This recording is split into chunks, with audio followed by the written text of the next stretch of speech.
Great to see all of you. Thank you everybody for coming tonight. Thank you to our candidates first of all who came, to all of you, because it does take a certain political bravery and just simple human bravery to visit with the Russian community given the current political climate. So again, you're brave people, and thanks a lot for that. And so I'm going to talk about just some things in general, things that matter, because as a citizen I'm concerned about these things, and I think all of you should be concerned about them too. Because what I'm going to say is going to sound very kind of corny and cliche, and I'm sure a lot of people have been on campaign trails and said it a lot and heard it a lot, and that this is a pivotal moment in the life of the country. But as corny as it sounds, it is a pivotal moment in the life of the country. And it is a life and death situation. And I think all of us have to think about it that way.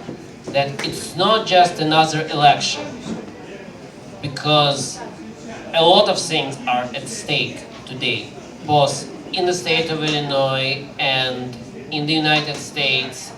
And I have seen how easy great countries can crumble. It's very easy, and it's very hard to come back. Sometimes it's not even possible to come back from that. So that's why it matters what's going to happen in the elections.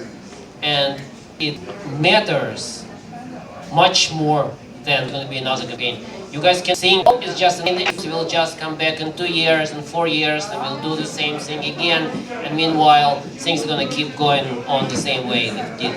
Because our opponents, what they're doing right now is they're actually wrecking. They have a very destructive agenda, and you all know what it is. The things that they advocate right now are way more radical than ever they did. I mean, you see some of those craziest ideas. Who would think that people were openly endorsing things like defunding the police? Who would ever think that they would be going on such an obscenity as we had with the pandemics, where you had to actually ask for papers to come into the restaurant just to eat, or go to the plane and sit in those crazy things, dressed in like hazmat suits, basically.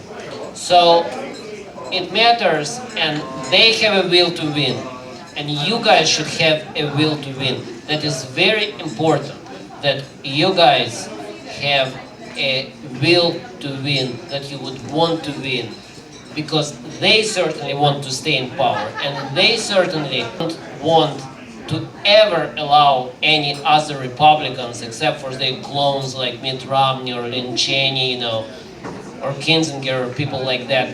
They just want their clones in there, or themselves. They don't want to, and they're going to do everything in their power not to allow real conservatives to come to power, to deny victory to people. They're going to use any means, and they have the media on their side, they have big corporations on their side. There's a lot on their side, and you guys have just us, the voters, and your convictions. So your convictions matter, your values matter, and it is important that you guys actually follow your values, because what is needed is much more than just some bills in the House or Senate or General Assembly. They matter too, but what is at stake is what you believe in, and how you're going to defend what you believe in, and how you're going to stand up for your beliefs, and whether or not you're going to actually help to put this country back on track, or you're going to basically follow along and let it be destroyed by this horrible agenda that our opponents are pushing right now. And let me say something else right now, because I want you guys to be unapologetically conservative. I don't want you to apologize for what you believe in. Because a lot of times I see, and I don't see it with Democrats at all, I see it just with the conservatives, that we say something, then we apologize, and we say, oh, we didn't mean that, you know, we meant something else, I'm sorry. And what people loved about President Trump, actually, that because he never apologized. He never ever apologized, and if he was hit, then he hit back twice, 3 times as strong. Them was the president. So you guys should stand up for what you believe in, because the end of this country begins with calling things by their names, despite their correctness. Yes, calling things, you know, if it walks like a duck and talks like a duck and walks like a duck, it's a duck. You know, so that's what we should call it. We shouldn't be inventing names for it, and we shouldn't be going around endorsing ideas like, you know, some people tell our kids that they can call themselves a girl from 5 to 7, and then from 7, and then at night they can be something else, you know, that nobody even knows. So we have to call things by their names. We have to follow our convictions. Something else that I was thinking about. And I'm going to end with that. We all want you guys to support our President Donald Trump, because the Russian community is actually stands behind him, and so, you know, we urge you guys to follow him, to be supportive of him. Like I said, we don't want any clones of Mitt Romneys and Lynn Cheneys and people like that. We had enough of those. We don't want that, and we're not going to stand for that.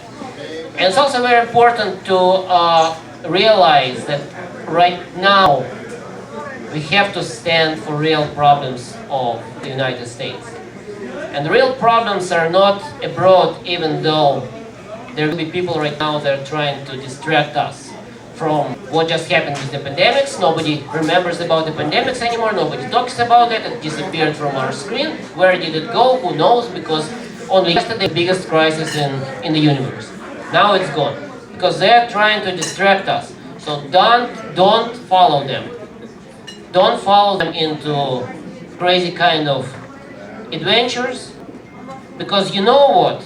Back in the 60s and the 70s and 80s, the conservatives of the United States were very worried and concerned about what went on behind the Iron Curtain. But what they missed is what went on in the schools and universities of this country. So they were successful in breaking down the Iron Curtain, but they lost the generations of their kids, unfortunately.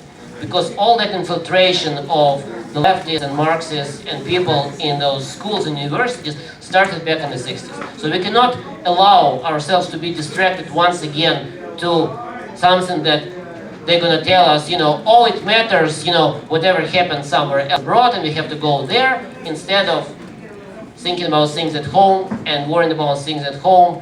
And we cannot be worrying about some other nation's borders while our own borders here are in danger. So,